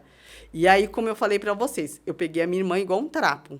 Porque a minha irmã virou o meu trapo. Onde eu ia, eu peguei de um lado, o meu sobrinho do outro, e a gente levou para a igreja. Chegou lá e me ajudou, a gente jogou ela lá no banco, a Ilminha orou, o pastor orou. Quando terminou de orar, eu fui dar a mão para ela, ela falou, não precisa, eu levanto sozinha. Sensacional. Eu falei, como assim? Ela falou, não, Cádia, eu consigo. Eu falei, você vai cair, porque também tinha preocupação. Ela falou, não, eu consigo. E ela levantou. É lógico que não saiu correndo, mas ela não levantava já sozinha. Reagiu, né? Ela já reagiu. Dentro daquilo que ela chegou na igreja. Exatamente. Ela levantou, ela foi devagarzinho, mas ela foi até o carro sozinha. Eu não precisei dar o braço para ela, nem o meu sobrinho. A gente só foi ali de perto, mas ela já foi até o carro sozinha. Quando eu vi aquilo, para mim, já foi sensacional. Eu já falei... Realmente. Não é o homem. Certamente falei, tem a mão de Deus. Eu acho que Deus existe. Eu acho que Deus começou a olhar para mim. Ali a tua fé começou a florescer novamente. Exatamente. Eu levei ela para casa, a minha irmã não dormia há meses. Eu coloquei ela para dormir e ela dormiu uma noite inteira. Meses eu não dormia com a minha irmã. Então, aquilo ali foi para mim o selo. Quando eu consegui dormir, eu falei, não. Eu quero esse Deus para mim. Eu quero esse Deus na minha vida. Foi uma virada de chave. É aí que eu comecei a realmente ir para a igreja, que eu comecei a me entregar realmente para Deus. Foi nessa parte. Foi a partir... da mesma forma como Deus... como a minha irmã foi uma das alavancas para eu me decepcionar com a igreja, para eu sair da igreja, para eu me revoltar, na verdade, com Deus. Ela foi também o que me fez voltar. Foi o que Deus usou para me tocar. Nesse dia, eu lembro que ninguém orou por mim, ninguém falou comigo, não teve nada disso. Eu não lembro, para você ter uma ideia, eu não lembro a palavra, porque eu só conseguia prestar atenção em quem orava na minha irmã. A enfermidade da sua irmã e o momento de dor foi o instrumento que Deus encontrou para poder te aproximar dele mais uma vez. Exatamente. Olha que interessante, para você que está nos assistindo e ouvindo esse lindo testemunho e esse grande trabalhar de Deus sobre a vida da Cláudia e da família dela. Um convite para ir a um culto, uma persistência de alguém que tinha fé e convicções de que se ela adentrasse a igreja, ela teria a vida dela transformada, teria a restauração da saúde da sua irmã. Então, talvez tudo que você ouviu até agora, a nossa irmã Cláudia contar que ela viveu, que ela passou, você pode exatamente estar passando por isso. Talvez nesse momento você esteja culpando a Deus pela morte de um familiar. Talvez neste momento você esteja planejando algo contra a sua própria vida. Talvez neste momento você se encontra falido na sua vida profissional, financeiramente todo quebrado e já não tem encontrado uma solução, uma resposta, não tem um ânimo, não tem uma motivação. Então eu faço um convite para você. Você que ainda não conhece a Jesus, ou você que está afastado de Jesus, ou você que está passando porventura por um furacão, por uma tempestade, por algo que você não tem visto uma solução, procure uma igreja. Procure um lugar onde Jesus possa falar com você. Eu vou deixar o endereço das nossas igrejas aqui. Nós temos a Igreja Comunhão com Deus sede, que ela fica endereçada na Avenida Paraguaçu Paulista, no número 545. Se você estiver na região de Arthur Alvim, Patriarca, Vila Matilde, é muito próximo, é acessível pelo metrô. Lá você vai encontrar o pastor Ivan, que é o pastor presidente, juntamente com a tua esposa, a pastora Simone. Existe um corpo de obreiros que vai te recepcionar naquele lugar, vai anotar o seu nome, você vai pegar o telefone do pastor e ele vai cuidar de você. E se você estiver na região da Anália Franco, da Vila Carrão, do Jardim Vila Formosa, Aricanduva, eu te convido a nos visitar na nossa subcongregação. Essa fica na Avenida Monsenhor Antônio de Castro, no número 708, no Jardim Vila Formosa. Lá quem está cuidando e pastoreando a igreja sou eu, o pastor Leandro, na companhia da minha esposa, a pastora Cássia, onde também temos um grande corpo de obreiros e de missionárias que nos ajudam naquele lugar. Então não deixe essa depressão tirar a sua vida, não deixe essa situação momentânea te matar por dentro, te fazer enxergar que não existe um bom futuro para você. Olha que testemunho lindo que nós estamos ouvindo aqui na noite de hoje, uma restauração de vida. Tinha tudo para dar errado, não encontrava saída para nada, era a dor do luto, a morte, a enfermidade, as dívidas batendo na porta, mas um convite: venha à casa de Deus. Começou a ser o ponto de partida para uma mudança de história. Esse é o Deus que nós conhecemos. Esse é o Cristo que nós servimos, um Cristo ressurreto, um Deus verdadeiro, um Deus que cura, um Deus que restaura, um Deus que muda a história daqueles que creem nele. Então fica aqui o meu convite. Cláudia, e daí pra frente, mudança de vida. Então, aí a minha vida começou a mudar. Na verdade, eu comecei a ir mais para a igreja. Como a minha irmã mais velha, a minha irmã também conhecia a mesma história que eu, conhecedora, tinha tia que levava a gente para a igreja, mas ela casou, foi viver a vida dela, saiu da igreja e tal. E como ela me viu na empolgação, eu falei, olha, alguma coisa aconteceu. Eu estou dormindo. A Kátia está respirando melhor. Ela não está curada 100%, mas perto do que ela estava, para a gente, aquilo ali já era 100%, entendeu? E quando a gente trabalhava junto, antigamente eu sempre trabalhei com ela. E aí ela me via, por exemplo, dia de culto, aí eu preciso ir embora do trabalho porque eu tenho que ir para a igreja, tenho que ir em casa buscar a Kátia e vou para a igreja. E ela começou a ver e eu comecei a lançar também. Vamos, né? Deus está trabalhando na minha vida, trabalhando na vida da Kátia, você está esperando o quê para você ir? Você precisa ir lá nem que for agradecer, porque ela também era ganhadora da bênção, não era só na minha vida, porque ela também sofria com isso. Porque, assim, eu ia para o hospital, mas depois ela chegava, ela me apoiava, ela me ajudava. Na época que a minha casa encheu de água, quem reformou a minha casa, quem cuidou foi ela e meu irmão, que eu não tinha mais dinheiro para fazer. Então, se juntou ela e meu irmão para refazer a casa, para reconstruir. Fora isso, assim, na época da pior, ela me levou para casa dela, a gente acabou ficando lá. Depois a Kátia ficou com ela, eu fiquei com meu irmão, porque não tinha mais condições de ficar em casa. Então, ela também... Ela via o nosso sofrimento e ela sofria junto. É a irmã dela que estava ali também, né? O sangue, não tem jeito, É o sangue dela. Apesar de ter uma vida casada mais distante, porque ela mora um pouco distante da gente, mas ela também sofria. Então, ela também veio para a igreja junto com a gente. Acabou, então, Deus, numa tacada só, ele já acertou ali 4, porque fomos eu, a Kátia, o Cauã e a Cleide para a igreja. Só quem ficou de fora foi o meu irmão. Todos nós fomos. E aí, Deus não parou por aí, porque assim, na época eu não tinha essa consciência, mas hoje eu tinha. Quando a irmã às vezes me chamava, uma das coisas que eu falava assim, se Deus mudar, eu vou. Se Deus fazer, eu vou. Mas eu não entendia que não é assim. As pessoas, às vezes, eu não gosto muito de falar do negócio de troca, porque às vezes a gente parece que é uma troca. Aí, se eu fizer, Deus me dá. Se eu não fizer, Deus não me dá. Não, não é assim. É uma consequência. Se eu me entregar, Deus, como meu pai, como eu sou mãe, eu quero o melhor para o meu filho. Então, Deus também ele quer o melhor para mim. Então, Deus ele foi cuidando, Deus ele foi restaurando. A partir dessa minha atitude de ir para a igreja, Deus começou a mudar.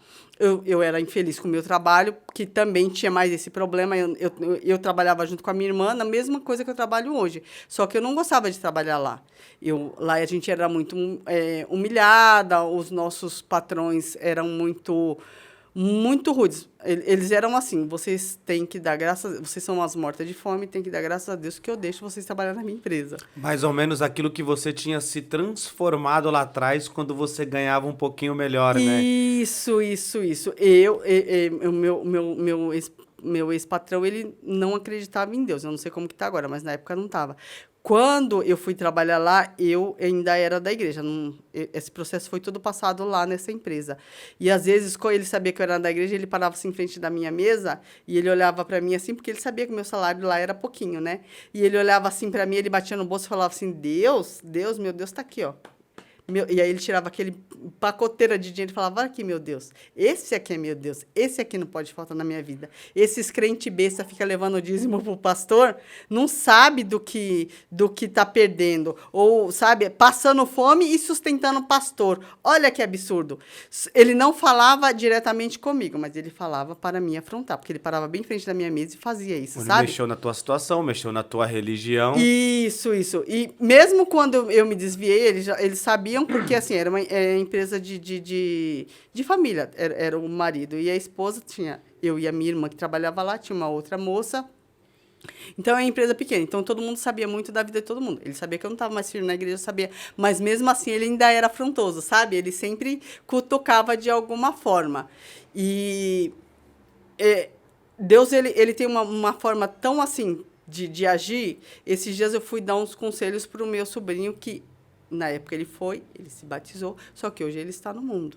E eu falei, Cauã, você tem que dar uma oportunidade para Deus fazer algo por você. Você está esperando Deus fazer para você ir. Então, por experiência própria, vá, que você vai colher os frutos. Dá um passo, né? Dá um passo. E aí eu falei, olha, Deus, ele é tão bom na minha vida, que até a minha empresa, hoje eu trabalho por conta, eu tenho uma empresa. Até a minha empresa nasceu da minha desesperança. Então, peraí, vamos lá.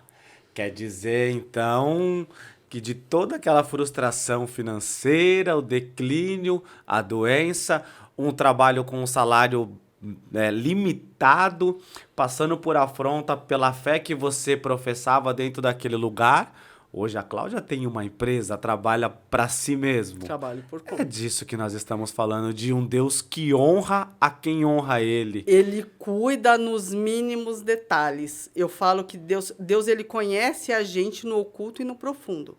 Eu sou uma pessoa meio medrosa. Eu sou uma pessoa que eu preciso ter certeza de onde eu estou colocando o meu pé. Eu não sou uma pessoa de riscos. Muito conservadora. Exatamente. Então, é assim, sempre o meu irmão conversava e falava, vocês podiam abrir uma empresa. A gente podia abrir uma empresa. Só que como assim abrir uma empresa? Tá maluco? Eu vou me arriscar? E se não der certo, eu vou viver de quê? Não posso. Olhando sempre pra perca, né? Isso, eu não posso arriscar um dinheiro que às vezes eu nem tenho. Como assim? Não existe essa possibilidade. E o meu irmão falava assim, você tem o know-how, acredite no know-how. A gente junta e abre. E eu, de jeito nenhum. Só que chegou num momento que eu estava tão desesperançosa, cheia de dívida, cheia de problema, descontente com o meu trabalho. Essa época eu conheci o Marcos. Marcos, eu acho que foi a primeira vez que o Marcos é meu esposo, foi a primeira vez que ele foi, acho que na minha casa. E ele e meu irmão começaram a conversar, eu já totalmente descrente da vida, descrente do mundo, descontente. Eles dois viraram para mim e falaram assim, nós vamos abrir uma empresa. Os dois conversaram Conversa de maluco, sabe? Eles estavam se conhecendo naquele dia. O meu irmão falou, eu queria abrir empresa. O Marco falou, eu também queria. Sua irmã podia abrir, né? Sua irmã tem um know-how. Aí o meu irmão falou, minha frustração é que as minhas irmãs não abrem. Aí o meu irmão virou e falou, não, você vai abrir. O Marcos falou, vamos abrir. A gente vai abrir essa empresa. 5 minutos, estava pronto. Em tempinho, assim, de dar garfada entre uma garfada e outra, eles decidiram. Aí olharam pra mim, o meu irmão e o Marcos falaram assim, vocês vão abrir uma empresa. O meu irmão falou... Eu entro com uma parte do capital, o Marcos falou, se você precisar, eu te ajudo. E eu, por minha vez, muito conservadora, muito medrosa, eu falei, bom, eu não tenho nada. Tanto que a minha conversa na mesa foi essa. Falei, eu não tenho nada, eu não tenho dinheiro para ter, eu não tenho mais por onde me endividar, eu não tenho mais por onde passar dificuldade, eu não tenho mais por onde. Então, não vai mudar na minha vida. Se eu continuar trabalhando, eu vou continuar sem dinheiro, porque... eu não estou conseguindo pagar. Eu não estou dando conta de honrar os meus compromissos. Meus cartões de crédito já, meu nome. Então, tá bom. Falei, não vai mudar nada. Eu vou montar a empresa, só que eu vou logo falando. Eu não espero em muita coisa, porque eu não tenho mais esperança. Se eu tivesse, num bom momento na minha vida, naquela época, se eu tivesse bem empregado, por exemplo, no emprego que eu tinha anteriormente, com o salário que eu tinha anteriormente, eu ia falar para eles na hora não. Como eu estava desesperançosa da vida, eu falei, quer saber? O meu irmão se propôs a pagar as minhas despesas, falou, enquanto a empresa não for dando, eu vou pagando a sua despesa e você vai viver disso. Eu falava, bom, já estou vivendo de favor mesmo, então não vai mudar muita coisa. Então tá bom, então vamos abrir a empresa. Isso é muito interessante porque Deus não trabalha com os nossos recursos, né? Ele trabalha com a nossa fé. E olhando assim pelo lado humano, não havia recursos, mas havia a fé do Marcos e do seu irmão. Por mais que a sua não estava tão aflorada, tão aguçada para poder abrir essa empresa, tinha o Marcos, né, que estava chegando na sua vida junto com o seu irmão e tiveram essa fé. E aproveitando que a gente está falando de empresa, olha aqui essa tela, que interessante. Essa tela ela está disponível para você que tem um trabalho, que você que tem uma empresa, você que presta um serviço, aquilo que você tem o desejo de anunciar com um preço justo, acessível e com grande visibilidade, tá aqui a sua oportunidade. Na descrição desse vídeo vai ter os contatos que você possa procurar para que você tenha ideia de preço, os valores, o tempo. Então, se você quiser estampar a sua marca, o seu trabalho, a sua mão de obra, não importa o que você faça, você pode trabalhar com confecção, coloque o terno que você fez aqui, você pode trabalhar com polimento de carro, coloque aqui o seu trabalho, que eu tenho certeza que você vai alcançar um público e vai melhorar o desempenho da sua empresa. Amém? Aí Marcos entrou, agora a parte do Marcos, a parte que a gente mais esperou é agora. Porque o Marcos esteve aqui e ele falou que quem orava pela vida dele era a mãe dele. Mas o Marcos, pelo que ele disse, não tinha muito juízo quando te conheceu e você há pouco também disse, falou assim, se eu conhecesse a história dele, a vida dele, eu não tinha abraçado ele não. E nós vemos que Deus uniu vocês e até hoje vocês estão juntos, formaram uma família, né? O fruto desse casamento, desse matrimônio gerou o Pedro. Marcos deu trabalho? Porque se ele deu trabalho, vamos saber agora, né? Muito trabalho. Até por isso que eu fiquei brava, que ele não falou muito de mim. Na verdade, assim, eu falo que eu não conheci, não entendi. O Marcos, ele entrou na minha vida num momento muito difícil, só que o Marcos entrou também como uma ferramenta de Deus para me abençoar. Porque mesmo nesse destempero dele, nessa maluquice, porque o Marcos estava entregue totalmente ao mundo, aos vícios. O Marcos saía para trabalhar. Na sexta-feira, ele só voltava no domingo para casa. Quando era época de feriado, vai ter um feriado prolongado, a mãe dele já começava a orar lá no início do mês. Porque sabia que no dia, por exemplo, o feriado era na quinta, ele saía para trabalhar na quinta, ele não voltava mais para casa. Ele ficava lá. E eu conheci o Marcos nesse período. Ele tinha acabado um relacionamento e eu conheci ele nesse período. Só que, assim, eu conheci ele e, à primeira vista, a gente começou a conversar, o Marcos fala bastante.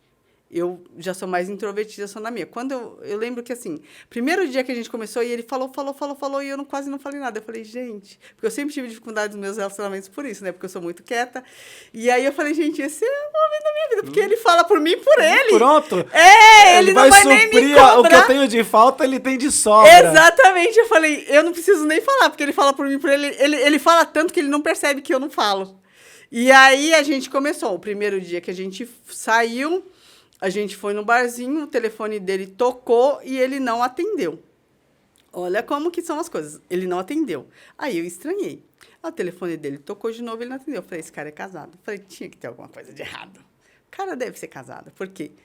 O cara é um cara que é simpático, falante, é educado e tal, só que não atende o telefone. Por quê? Tá escondendo alguma coisa, né? Aí ele veio com uma justificativa e falou assim, olha, minha mãe não gosta muito que eu saio, porque se eu chego muito tarde, ela é muito preocupada, então chega uma certa hora que ela começa a me preocupar. Ela começa a me procurar. Só que eram, 10 horas da noite. Eu falei, gente, como barbado? Que conversa é essa? Não era nem um menino de 15 anos. Não pô. era. Como assim a mãe dele, né? E realmente a mãe dele é muito zelosa nessas coisas. Ela é muito cuidadosa. Mas naquela não era a situação. Na verdade, aí eu saí, eu fui até o banheiro. Quando eu voltei, ele estava no celular. Eu falei, esse cara é casado. Ele esperou eu sair. Quando eu cheguei na mesa, ele já estava branco. Ele falou, ai, você não sabe, meu irmão levou um tiro. Eu falei, é bandido. Meu Deus! Pior do que ter outra mulher é bandido. É ser do Falei, crime. Deus me livre, eu não tenho sorte nessa vida. Olha só onde eu fui cair, onde eu fui arrumar. Aí ele falou que o irmão tinha levado um tiro, que estava no Hospital das Clínicas. Eu falei, você quer que eu... Ele estava sem carro, eu estava com o meu carro. Eu falei, você quer que eu te leve até lá? Não, não precisa. Eu vou para casa da minha mãe, de lá a gente vai. Só que eles não tinham carro. Eu falei... Conversa fiada. Falei. Aí ele veio me contar. Ele falou: meu irmão é policial, ele estava fazendo um trabalho e entraram no lugar onde ele estava e foram assaltar e deram um tiro nele. Aí até então eu achei que era um tiro no braço, na perna. Aí daqui a pouco eu preciso ir embora. Eu falei, mas por quê? Ele falou, porque deu um tiro na cabeça. Aí eu falei, mas como assim? Eu falei, você não quer que eu te... Não, eu vou para casa. Eu falei, gente, essa história de policial é conversa fiada, né? O cara é bandido. Não é possível, gente. Como assim levou um tiro? E aí ele foi embora. No dia seguinte, eu liguei para ele para saber da história, né? Para não ficar chato. Eu, assim, ligo, não ligo, acabei ligando. E aí quem atendeu, na verdade, foi a cunhada, foi a esposa do irmão. E aí ela confirmou a história. Falou, olha, você desculpa que eu tô com o celular do Marcos, mas é que meu marido levou um tiro e o Marcos está dando todo um aparato pra gente. Ele me deixou com o celular porque eu tô sem celular, mas ele foi ver a papelada do meu marido e tal. Aí eu falei, a história meio que bate. Aí, aquilo já me encheu os olhos. Eu falei, ó, ele é responsável, né? Porque ele tá correndo atrás, me largou lá e tá resolvendo os problemas do irmão e tal. E aí, ele me deu o telefone na casa dele. Algumas vezes eu tive a oportunidade de falar com a mãe dele realmente confirmou a história também. Mas aí, nesse mesmo tempo que ele estava cuidando do irmão, ele estava também numa fase meia terrível da vida dele. Então, eu vi o Marcos cuidador, eu vi o Marcos protetor, o Marcos família, porque o Marcos realmente ele é muito família. Né? Ele é muito apegado aos dele. E aquilo me encheu os olhos, porque eu falava, eu não tenho, é o cara certo. Só que eu não vi o lado do Marcos que estava... E aí a gente foi se envolvendo. E quando eu comecei a entrar mais, eu fui na casa dele, conheci a mãe e tal. Quando eu comecei a entender essa história dele sair para trabalhar e não voltar, essa história dele beber demais. Porque mãe não esconde essas coisas, né? Não, aí a minha assim, sogra... Você vai saber onde você vai amarrar seu burro, não isso, depois eu chegava lá, às vezes ele com a cara de santo falava assim, ai, ontem eu fui dormir super cedo. Ela chegava em mim, não sei o que ele falou com você, mas acabou de chegar. Ele entrou por uma porta, você entrou por outra. Tá aí, é mentira, viu? Ele acabou de entrar dentro de casa. Ela falava, se ligasse alguém lá, ele falava, ela falava, fulana ligou aqui, não sei quem que é. Ele falou que é amiga, mas se fosse você, abre o olho. Mãe, crente não vai mentir. Não, minha sogra nunca cobertou ele, muito pelo contrário, minha sogra já... E aí, quando eu vi tudo isso, eu falei, eu tô com uma vida toda bagunçada, porque ainda era na fase da Kátia doente, na fase de eu desgostosa da vida, deu revoltada. Eu falei, eu não posso me dar o luxo de ficar com um cara desse. Então, eu tentei terminar com ele várias vezes, mas eu terminava e ele vinha atrás. E a minha sogra me conheceu e, como eu sou pouquinho autoritária, só um pouquinho. Ela, na cabeça dela, tipo assim, ai, é a pessoa que vai me ajudar a colocar um arco no eixo de novo. Então, a minha sogra sempre me tratava muito bem. E ela orava muito. Então, ela orava para que a gente desse certo. Eu comecei a orar para que Deus não ouvisse as orações dela. Eu falava, Senhor, esse não é o cara.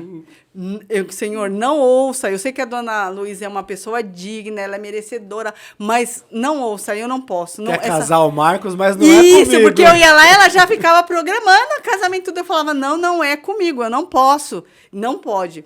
E aí, um tempo, assim, um período, a gente já tinha montado, ele já tinha me ajudado a montar a minha empresa, minha vida já tinha melhorado um pouquinho mais. Ele tinha me ajudado nesse período, assim. E eu fui morar sozinha. Eu acabei saindo de casa, minha irmã estava um pouco melhor, eu acabei indo morar sozinha. Na verdade, eu morava no quintal de uma prima. E essa minha prima também tinha um relacionamento conturbado. E aí ela me chamou para fazer uma campanha de oração. Ela falou, ai, Cláudia, eu queria orar com você. E eu falei, mas por quê? Ela falou, para os nossos relacionamentos. Eu tô nesse relacionamento difícil que não tá dando certo. Você com o Marcos, porque ela sabia de toda a minha história, né? Essa minha prima. E ela falou, você com o Marcos também não tá dando certo. Para Deus mudar eles, para Deus, porque a gente não pode ficar sozinha. E aí eu falei, então tá, então vamos fazer essa campanha de oração. E todos os dias, à noite, a gente ajoelhava e orava e apresentava. Então, assim, todas as noites ela orava para que Deus convertesse o namorado dela, para que mudasse, para que o relacionamento dela desse certo. Eu orava para que Deus não ouvisse as orações da minha sogra. E assim, eu orava assim, Senhor, eu preciso de alguém. Mas esse alguém não dá para ser como o Marcos. Falei, eu não posso me dar o luxo de ficar com um cara que hoje ele está comigo, amanhã ele me largava para ir para bagunça, para ir para os bares, sabe? E aí eu falava, Senhor, tu conhece a minha história, tu sabes o quanto eu já sofri. Eu não posso me dar o luxo de ficar com a pessoa errada. Porque, como eu já falei, eu não tenho nem como, nem onde chorar. Se der ruim, se ele aprontar comigo, eu não tenho nem onde chorar. Ele é uma pessoa maravilhosa, mas não é a pessoa certa. Ou se é com ele, porque quando eu começava a orar, eu não conseguia terminar com ele. Eu terminava, ele vinha atrás, eu acabava cedendo, a gente voltava. E eu falava, é a oração do Dona Luísa. Meu Deus do céu. A oração do povo tá mais forte. Eu falava, gente do céu, por que ela é tão honrada que Deus está ouvindo a oração dela? E aí eu falei, bom, então se é para eu ficar com ele, eu quero ele mudado. Eu quero ele restaurado. Eu quero um homem que ele vai caminhar comigo, ele vai crescer junto comigo, ele vai acrescentar. E não subtrair. Porque eu já tenho perdas demais, eu não preciso de mais uma perda. Eu já tenho todos esses problemas, eu não preciso mais de um relacionamento. Preciso de ajuda, não de peso, né? Isso. E aí, nessas indas e vindas, uma vez a gente brigou e eu falei pra ele, olha, você quer realmente ficar comigo? Então, tem as minhas imposições. Primeiro, a partir de hoje você não bebe mais. O Marcos bebia, eu não sei se bebia todos os dias, mas ele bebia muito, mas muito, muito, muito, muito. Falei, a partir de hoje você não bebe mais. A partir de hoje, fulano, ciclano, beltrano, eu não quero você mais andando com eles. A partir de hoje, você tem que ir para a igreja comigo. Para a igreja é fácil. Eu falei, não, você vai para a igreja. A gente vai procurar uma igreja e você vai. Que foi aí a história dele que começou na igreja também. Ele combinou comigo, a gente ia, só que assim, ele falava, eu vou para a igreja, mas tem que ser uma igreja grande, porque a minha mãe é de igreja pequena e eu sei de tudo que acontece e eu não gosto de igreja pequena, eu gosto de igreja grande. Nós fomos para uma igreja grande e assim, a gente entrava, saía, ninguém nos notava. Chegou uma época que a gente não foi mais e ninguém percebeu, ninguém nunca falou, nossa, mas você sumiu da igreja? E para mim, normal. Porque eu não ligava para essas coisas. Ele, uma vez comentou comigo, falou, nossa, a gente ficou tanto tempo, ninguém sentiu a nossa falta. Mas a gente também não era envolvida, a gente não tinha essa, né? E aí, quando deu essa briga, foi uma briga realmente muito feia, eu peguei tudo dele, ele já morava no interior, então às vezes ele vinha e ficava em casa. E aí eu peguei tudo dele, levei, cheguei na casa dele, pus lá, a mãe dele me perguntou, eu expliquei, eu falei, olha, tô separando do seu filho por isso, eu não aceito a vida que ele leva, não é isso que eu quero para mim. Uma das coisas, um dos pilares que eu tenho, eu falei, eu tenho um sobrinho que eu crio como se fosse meu. Como que eu posso cobrar alguma coisa? Como que eu posso, se eu tô pegando uma pessoa errada e colocando dentro de casa, como que eu posso dar uma educação para o meu sobrinho se eu não tenho desse lado? E o Marcos conta que isso também pesou bastante para ele. Falei, eu não tenho estrutura para levar uma situação dessa. E aí, eu fui embora decidida. Eu falei, essa é a última vez. Essa é a última briga, a gente não fica mais junto. E aí, quando eu cheguei em casa, o meu telefone tocou. Só que tocou do fixo da casa dele. Eu falei, é a dona Luísa, eu não vou atender. É a dona Luísa pedindo pra eu voltar. Porque ela fazia isso, a gente terminava e ela, filha, volta pro meu filho. De costume já. É. E aí eu falei, não vou atender, porque ela vai falar e eu não quero ouvir, então. E aí só que começou insistindo. Nessa época eu tinha também uma dívida com ele, porque para abrir empresa, o Marcos me ajudou também financeiramente. Ele pôs um dinheiro na minha conta para que eu pudesse honrar com a minha parte na sociedade. Então, eu também não podia parar de atender ele. Eu precisava honrar isso aí. Não tinha dinheiro na hora, mas eu precisava. E aí, eu atendi ele por causa disso. E aí, ele me pediu... Ele falou, olha, é a última oportunidade que eu vou te pedir. Eu quero me acertar com você, eu quero fazer as coisas certas, mas eu preciso da sua ajuda, eu preciso que você esteja comigo. Aí eu falei, então tá bom, então você quer dos meus jeitos, a gente vai voltar. Só que você vai ter que ir para a igreja, você vai deixar de determinadas companhias, você não vai mais poder beber, você não vai mais poder sair, você é da casa para o trabalho, do trabalho para casa. E aí tudo que eu falei, ele acertou. Eu falei, a gente vai para a igreja, a única imposição, ele falou, eu quero uma igreja grande. Eu falei, então tá bom, a gente vem. Nessa época eu estava indo numa igreja no Brás, uma igreja grande, um ministério grande no Brás. E eu falei, a gente vai lá. E aí eu e uma outra minha prima, eu falei, então a gente vai. No dia do culto, a gente deitou, à tarde almoçou, deitou, e cada um deitou num lado, dormiu, e chegou na hora do culto, eu perdi a hora, nós perdemos a hora. E eu levantei bravo, falei, nossa, perdi a hora. Aí ele falou para mim, ele falou assim, escuta, mas não tem seu amigo que tem uma igreja? Vamos lá, então. Falei, olha, só que lá... é uma igreja pequena, você não gosta de igreja pequena, e lá eu conheço todo mundo. Eu conheço o pastor, eu conheço a mãe do pastor, eu conheço o irmão do pastor, eu conheço a irmã do pastor, eu conheço o cunhado do pastor, eu conheço todo mundo conhece a minha história. Então, eu já vou... Ele falou, não tem problema, a gente vai lá hoje, semana que vem, a gente vai na do Brás. Hoje, só para você não ficar chateada, a gente vai no seu Não amigo. vamos deixar de cultuar. Aí a gente foi, para ele me mostrar que ele queria mudar realmente. Chegou lá, mais uma vez, Deus usou o pastor Ivan para falar com ele, para me abençoar, na verdade. E Deus falou assim grandemente com ele, da vida que ele estava levando, das coisas que ele fazia que Deus não aprovava, tal. E aí, quando eu vi Deus falando com ele, eu fiquei super feliz. Eu falei, nossa, né, Deus está falando, né, vai mexer com ele e tal. Só que foi tudo ao contrário. Quando a gente saiu, ele estava virado numa fera comigo. Ele falou, que palhaçada é essa que você contou a minha vida pro seu amigo? Chamou até de charlatão, pastor. Eu nunca mais piso nisso, porque eu não sou palhaço, porque isso aqui é um circo e tal. E aí eu falei, meu Deus, como pode? Eu falei, olha, eu não falei nada. O pastor Ivan não sabia nem que eu estava namorando, quanto mais quem era você. Ele falou de Deus, mas não acredito. Só que eu não acredito, mas ali foi plantada uma pulguinha atrás da orelha dele. No outro domingo, ele morava no interior, no final de semana ele vinha. No outro domingo, ele veio para minha casa e na hora de ir, essa vez eu não perdi o culto, eu não perdi a hora, tal. Eu falei, olha, vamos tomar banho e se arrumar que a gente precisa ir para o culto. E é no Brás, é longe. Aí ele falou, não, eu quero ir na igreja do seu amigo charlatão. Eu falei, uai, você falou tão mal e você quer ir lá? Ele falou, não, eu quero ver. Uai, não é seu amigo? Vamos ver qual a palhaçada que vai ser dessa vez. Quando a gente chegou na igreja, de novo, o pastor Ivan foi usado para falar com ele. E era o pastor Ivan, não tinha ninguém na igreja. Confrontou ele. Descia do altar e vinha falar com ele. Só que dessa vez, de uma forma diferente. Deus usou para falar no oculto e no profundo. Deus usou o pastor Ivan para falar coisas que ninguém da vida dele sabia. Eu nunca nem imaginava que estava acontecendo. Mãe dele jamais podia imaginar para me contar. Então, quando o pastor Ivan começou a falar com ele já foi mudando, sabe? Porque ele foi sisudo, foi tipo assim, ele foi tirar a prova real de que eu estava enganando ele. Eu me uni com o pastor Ivan para enganar ele. E ele foi lá para tirar. E, na verdade, Deus mudou tudo. E quando a gente saiu de lá, a primeira coisa que ele falou, eu já estava esperando ele me xingar. Porque quando o pastor Ivan começou a falar com ele, eu falei, ai, meu Deus, de novo. Dessa vez, não fala. Só que quando o pastor Ivan começou a falar com ele, começou a falar dessa forma, a hora que a gente saiu, ele falou assim, realmente, ele é um homem de Deus. Falei, sério? Mudou? Ele falou coisas ali que ninguém sabe da minha vida. Eu nunca falei nem em oração. Eu não tive coragem de repetir. E o pastor Ivan foi usado e falou. E aí, nisso começou o processo de conversão dele. A gente começou a frequentar a igreja, ele vinha nos domingos, a gente ia para a igreja do pastor Ivan. Então, a gente já esquecemos a igreja grande e fomos para a igreja pequena do pastor Ivan. E ali Deus foi tratando com ele. Ele ia, participava das orações, o pastor Ivan às vezes falava com ele, às vezes falava no palavra, às vezes falava diretamente.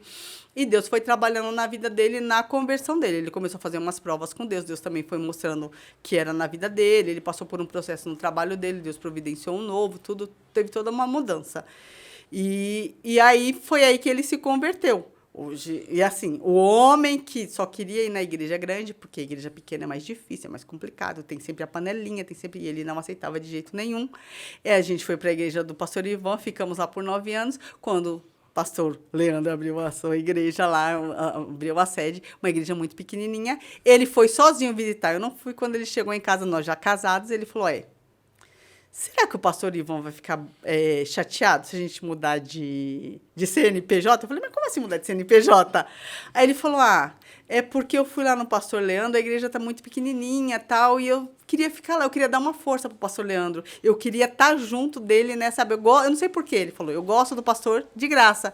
Será que o pastor Ivan vai ficar muito chateado? Porque ele também tem uma dívida de gratidão muito grande com o pastor Ivan. Eu falei, imagina. O pastor Ivan vai ficar chateado se a gente vir para Vila Formosa? Ele não vai ficar chateado. Ele vai entender, até porque, na verdade, eu não estou deixando a comunhão com Deus. Eu continuo sendo comunhão com Deus. A mesma igreja, o mesmo ministério, mesmo ministério. Presidente. Eu só entendo que aqui está precisando mais de mim, então a gente vai ficar aqui. Aí ainda a gente combinou assim, ele falou, a gente vai, fica por um tempo, quando a igreja começar a encher, a gente volta para a sede e deixa o pastor Leandro seguir. A gente só vai ficar no início, só ali. Só que daí Deus começou a trabalhar, ele começou a ter as responsabilidades dele na igreja, ele começou a se envolver e nós estamos lá até hoje. Pensa, muito bom. Tanto que o Marcos gosta da igreja que ele fica arrumando o que fazer lá. Final de semana nós estivemos lá, ele nos ajudou junto com o Márcio e com o Fábio a instalar as câmeras externas. Chego lá 10 horas da manhã, tá o Marcos junto com o Pedro, furadeira, mala de ferramenta. E aí, Marcos, você vai fazendo? Eu gosto disso aqui, pastor, eu vou ficar aqui, eu vou arrumar. Poxa, que história.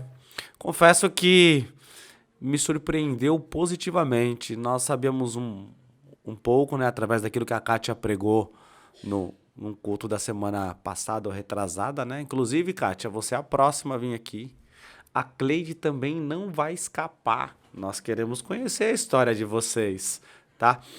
E ver o trabalhar de Deus na vida de vocês é fantástico. Eu, de maneira particular, me sinto privilegiado. Eu falo isso para todas as pessoas.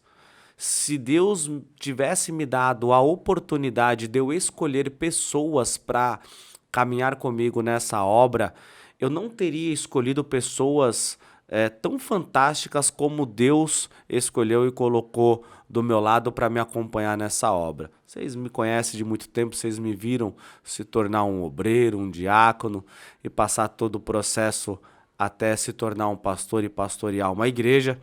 Eu fico muito feliz de ouvir esse testemunho. O Marcos é um grande amigo que eu tenho. Quando a gente faz churrasco lá no seu condomínio, a gente ouve algumas boas histórias e a gente conta um pouquinho pro povo da igreja. O povo fica curioso, querendo saber. Tem que participar do churrasco dos varões, senão não vai saber. É secreto. E eu fico muito, muito, muito feliz pela vida de vocês, pela família de vocês na igreja. A Kátia é nossa membra, sua irmã é nossa membra. O Haroldo é uma pessoa que tive pouco contato com ele, mas amo a vida dele demais. Ele é especial, aquele cara. Posso dizer que, igual o Marcos disse pra mim, eu amo ele de graça. Haroldo também é uma pessoa fantástica. E é Cauê ou Cauã? Cauã. Você vigia, Cauã. Volta pra Jesus. Deus tem um grande plano, um grande projeto sobre a tua vida. O Marcos, que precisava de conselho, hoje é quem aconselha. Dá uma força, ajuda. Então se posiciona, varão. Você tem uma família incrível e um Deus restaurador. Cláudia, para que a gente possa encerrar esse bate-papo tão agradável, tão edificante, que certamente eu poderia ficar aqui por mais muitos minutos com você, gostaria que você olhasse para essa câmera aqui e deixasse uma mensagem, uma palavra, um incentivo, aquilo que Deus colocou no teu coração, tendo em vista que você passou por inúmeras provas, dificuldades, Deus te proporcionou um casamento especial, lapidou o seu marido, assim como lapidou a sua vida. Talvez tenha pessoas que precisam ouvir de quem viveu essas coisas, em particular com Deus, para começar a enxergar um bom futuro. Então, para que a gente encerre, olhe para aquela câmera ali e deixe o seu recado para aqueles que nos assistem. Meu recado é só venha, só se dê a oportunidade de experimentar esse Deus que a gente tanto fala. Se dê a oportunidade de conhecer, se dê a oportunidade de se dar uma chance, porque na verdade é isso. Normalmente a gente tende a andar na contramão, a gente acredita que se Deus fizer, eu vou. Só que Deus ele é tão perfeito que ele não faz porque ele sabe que a gente não vai. A gente se engana, na verdade. Se Deus fizer, eu vou, e aí quando Deus faz, eu esqueço, e aí daqui a pouco é outro problema, e se Deus fizer, eu vou, e aí vai passando, a gente nunca vai. Então, a gente precisa vir, se entregar, e tudo que a gente precisa, Deus provê. É consequência, na verdade. Não é troca, é consequência. Deus cuida. Quando você se dedica, quando você se entrega, Deus cuida para que a gente seja, de uma certa forma, recompensado. Então, Deus, ele cuida. Às vezes, a gente chega na igreja, como é o meu caso. Eu cheguei na igreja muito machucada, muito ferida. Deus cuidou primeiramente do meu espiritual, do meu intelectual. Por quê? Se eu estivesse com a cabeça no lugar, eu teria condições de raciocínio. Então, eu teria condições de gerir melhor a minha vida. Então, Deus começou a trabalhar no meu intelecto. Ele começou a curar as minhas feridas. E aí foram consequências. Daí veio eu não vou dizer cura, mas hoje, quem conhece a minha irmã sabe que ela é praticamente curada. Minha irmã vive com 16% do coração e ela cuida, igual o pastor Leandro estava conversando comigo lá embaixo. Ela cuida do ministério infantil, ela cuida de crianças, ela se dedica. Então, com 16% do coração, ela faz a obra, ela trabalha na igreja, e isso é obra de Deus. Ela só conseguiu isso quando ela foi para a igreja. Deus restaurou a minha vida, Deus restaurou, me reestruturou novamente, Deus cuidou do meu casamento, que eu era uma pessoa que eu não tinha nem imagina que eu ia casar um dia na vida, imagina que eu ia ter um marido que me ajudasse tanto na vida. Deus foi no mundo, buscou, lapidou, lavou, remiu e trouxe meu marido para mim, já transformado. Ele trouxe o meu marido, ele me deu um filho, que é outro testemunho grandiosíssimo na minha vida, o meu filho. Deus prometeu que ia cuidar do meu filho e até hoje ele cuida assim, nos mínimos detalhes. Deus me deu o meu trabalho, Deus me deu a condição. Hoje eu saí de uma condição de não ter nada, de deixar que as pessoas decidissem a minha vida, que foi o caso da minha empresa. Mas até eu deixar foi trabalhar de Deus. Hoje eu tenho, graças a Deus, e eu vivo de lá. Sou rica? Não, eu não sou rica. Financeiramente não, mas eu sou rica da graça. Hoje eu tenho, por maior que seja a minha prova, por maior que seja o meu problema, a maior ainda é a certeza de que eu não estou sozinha, de que tem um Deus que está lutando comigo e tem um Deus que está trabalhando na minha vida, que está cuidando de mim. Então, o meu convite é esse: venha para a igreja. A comunhão com Deus, nós estamos de braços abertos, mas às vezes eu estou muito longe da comunhão com Deus. Procura uma igreja no seu bairro, vá, experimente, deixa Deus trabalhar, se dê a oportunidade de saber como é. E eu tenho certeza que você não vai se arrepender. É muito bom, é muito maravilhoso. Glória a Deus por isso. Muito bom ouvir vocês. A você que nos assiste, um lindo testemunho, ora contado. Deus pode restaurar todas as áreas da sua vida.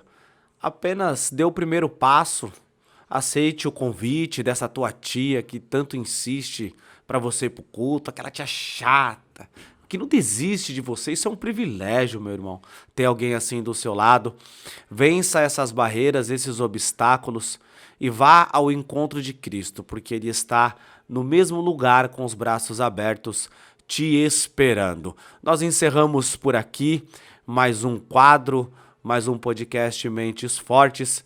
Eu sou o pastor Leandro Miranda, agradeço a tua companhia, a você que assistiu este vídeo conosco até o final e gostou dele, dê um joinha, se inscreva no canal, compartilhe com a tua família e não deixe de ficar atento para que você possa assistir os próximos conteúdos que será publicado na plataforma do YouTube da Igreja Comunhão com Deus. Deus abençoe a sua vida, fique conosco, fique na paz de Cristo, Deus te abençoe em nome de Jesus. Amém? É.